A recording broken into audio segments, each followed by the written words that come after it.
저희가 중년이 되고 가장 맞는 단어가 하나로 표현하면 뭐라고 생각하세요? 저는 개인적으로는 중용이라는 단어 있잖아요. 그 중용이라는 단어는 저희가 젊을 때는 잘 사용하지 않는 단어 같아요. 그런데 중년이 되고 나서는 많은 분들이 그 중용이라는 단어를 굉장히 많이 사용하시더라고요. 그런데 이 중용이라는 뜻을 저희가 그냥 막연하게 자로나 우로나 치우치지 않는 것, 이것을 그냥 중용이라고 생각하시잖아요. 그런데 정작 중용이라는 책에는 그 중용에 대한 뜻이 자세하게 나와 있지가 않다는 거예요. 그래서 중용에 대해서 해석을 많은 분들이 하셨는데, 그래도 가장 해석을 잘한 게 주희가 설명을 잘 해놨다, 이렇게 표현을 하더라고요. 중용은 대학이나 논어나 맹자보다 더 어려운 책으로 그렇게 해석을 하고 있으세요. 많은 분들이. 중용 잘하고 계신가요? 제가 어떤 책에서 읽었었는데, 이거 중용책에서 읽은 게 아니라 어떤 책에서 읽었었는데, 저희가 중년이 될수록 중용, 자로나 우로나 치우치지 않으면 삶에 위태로움이 없다는 거예요. 그런데 저희 많은 분들이 정말 스스로 중용을 지키려고 노력을 하죠. 그런데 해석은 밖에서 하시는 거잖아요, 사실.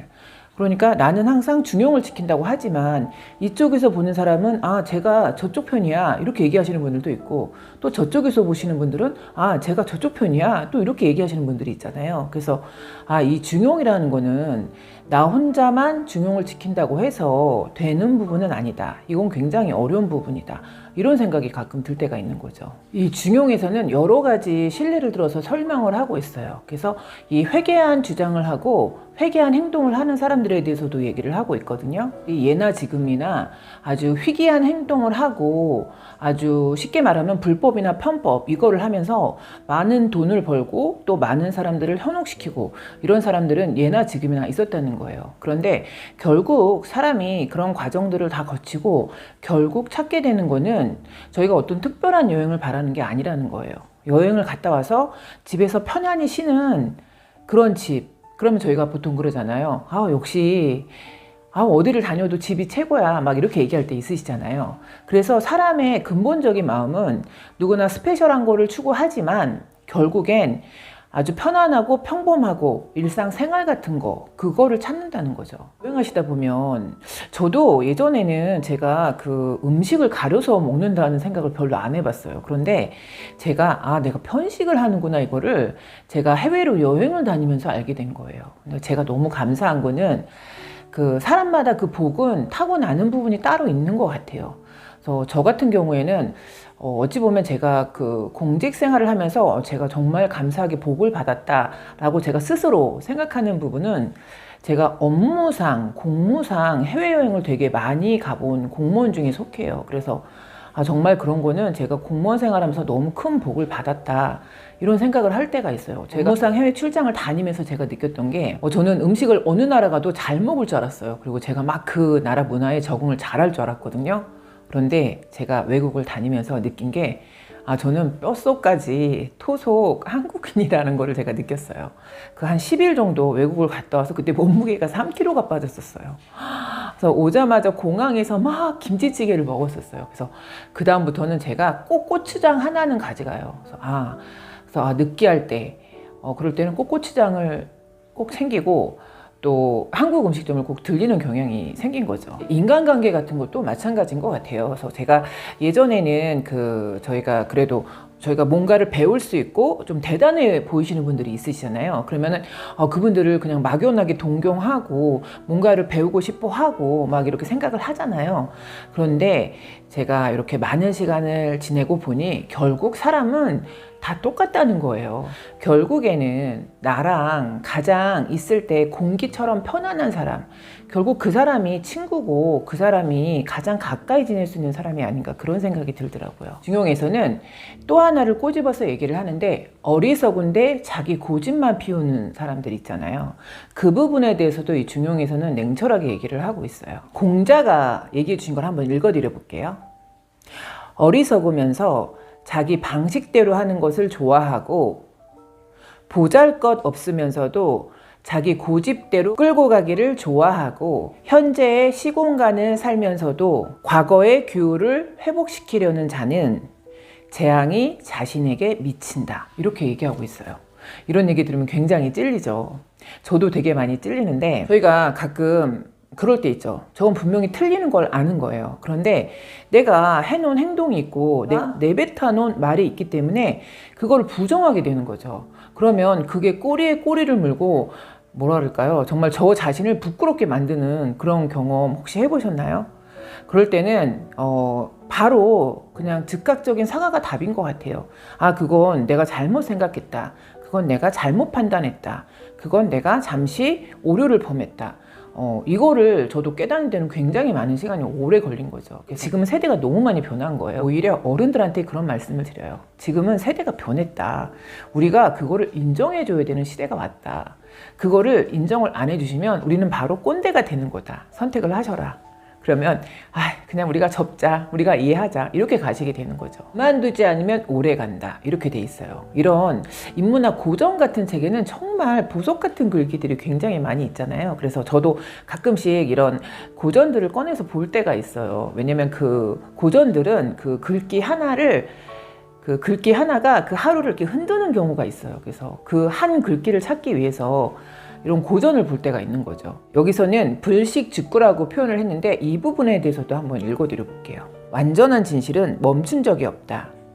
멈추지 않으면 오래 가고, 오래 가면 효염이 나타나고, 효염이 나타나면 아득하게 오래 가고, 시간적으로 무한히 연장되면 넓고 두터워지고, 공간적으로 무한히 쌓이면 고상하고 지혜로워진다. 이렇게 돼 있는 거예요. 그런데 제가 이거를 필사를 했어요. 그런데 저는 이거를 필사를 하면서 이 문구는 정말 독서랑 똑같다, 이런 생각이 들었어요. 독서를 맨 처음에 할 때는 그냥 힘들죠. 사실 저희가 막 책을 읽었던 사람들은 아니잖아요. 물론 읽으셨던 분들도 많이 있겠지만 공부랑 책이랑 독서를 한다는 건 엄연히 달라요. 그래서 이 독서의 힘은 또 따로 있는 것 같아요. 그래서 이 독서라는 게 맨 처음에는 힘들지만 이게 시간이 지나면 그 정말 하루라도 안 읽으면 입안에 가시가 돋친다는 그 말처럼 그냥 습관적으로 책을 읽게 되는 것 같아요. 근데 이렇게 되는 데는 그리 많은 시간이 필요하지 않은 것 같아요.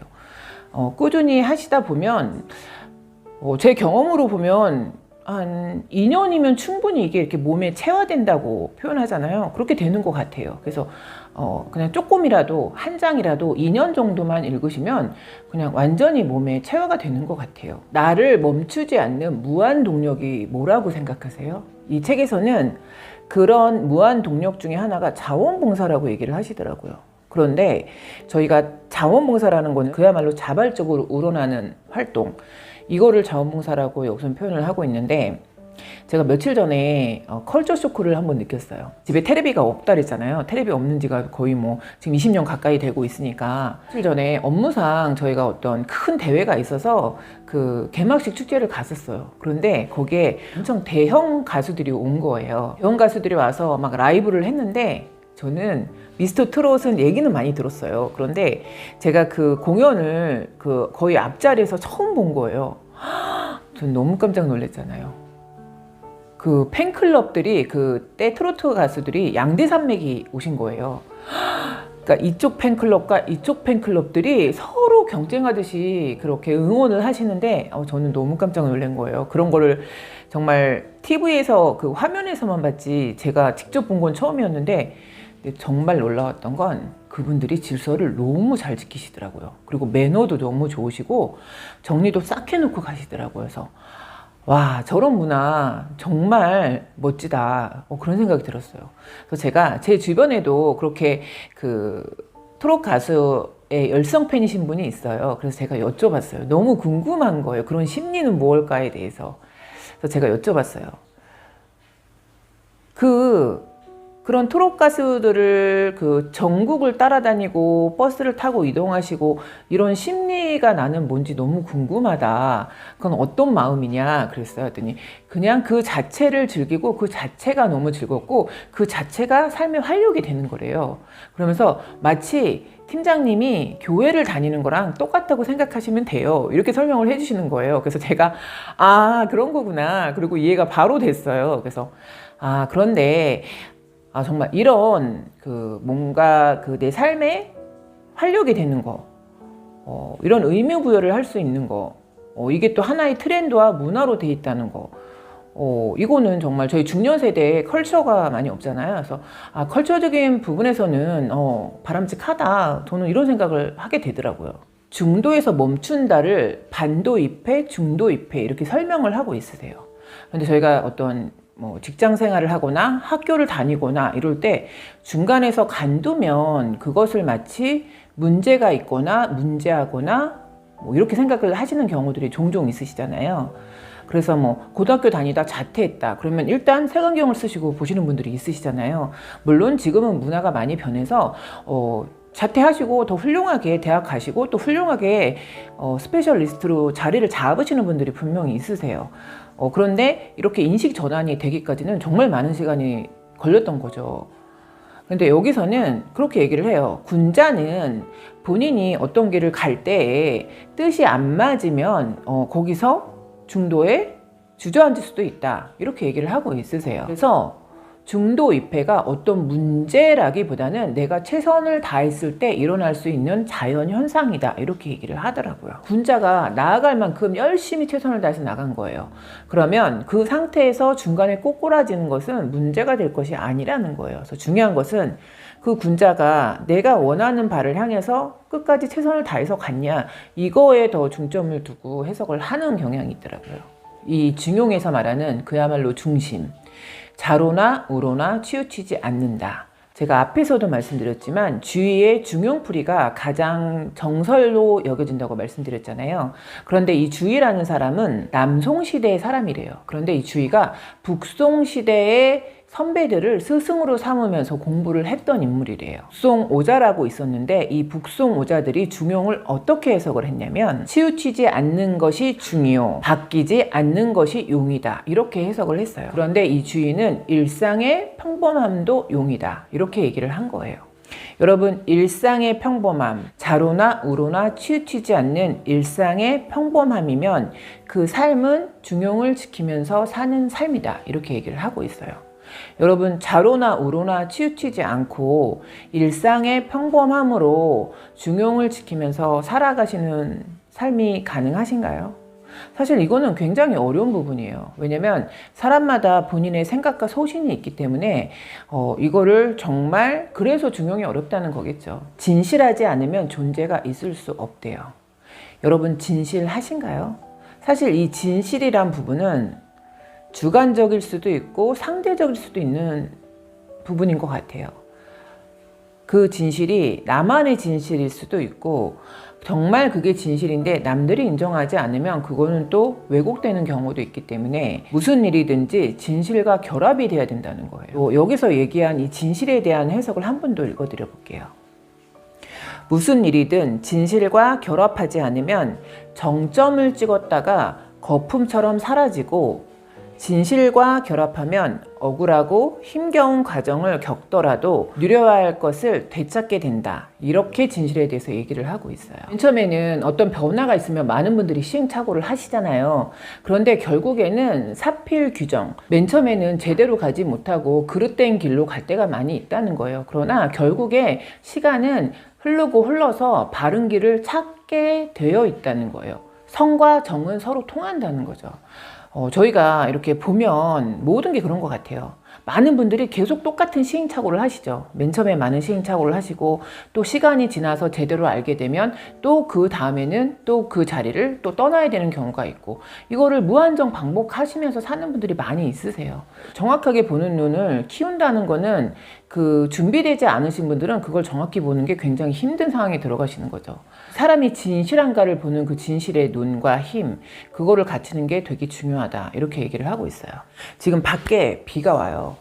비가 되게 오래간만에 굉장히 많이 오는데 저는 개인적으로 비 오는 걸 되게 좋아해요. 비 오는 것도 좋아하고 눈 오는 것도 좋아하고 또 해가 뜨는 날은 또 해가 뜨는 것도 되게 좋아해요. 그래서 날씨는 참 오묘하고 참 신의 영역이다 이런 생각이 들 때가 있어요. 새벽 독서를 다른 책으로도 이제 여러 권으로 하거든요. 새벽 독서를 다른 책 여러 권으로 돌려가면서 읽는데 오늘 책을 읽는 것 중에 갑자기 그 영화 미션에 대한 코멘트가 있었어요. 그래서 제가 오늘 비도 오고 그래서 밖에 뭐 운동을 나갈 수도 없고 그래서 오래간만에 미션 영화를 봤어요. 아, 그런데 이게 보니까 1986년도 작품이더라고요. 영화제에서 종려상을 받았던 작품인데 그럼 벌써 몇 년이 된 거예요. 벌써 3, 40년이 된 영화인데 오늘 봤는데 제가 몇십 년 전에 봤던 그때는 사실 그렇게 제가 감동을 못 받았었어요. 근데 오늘은 이 영화를 보면서 정말 너무 느낌이 다르더라고요. 그래서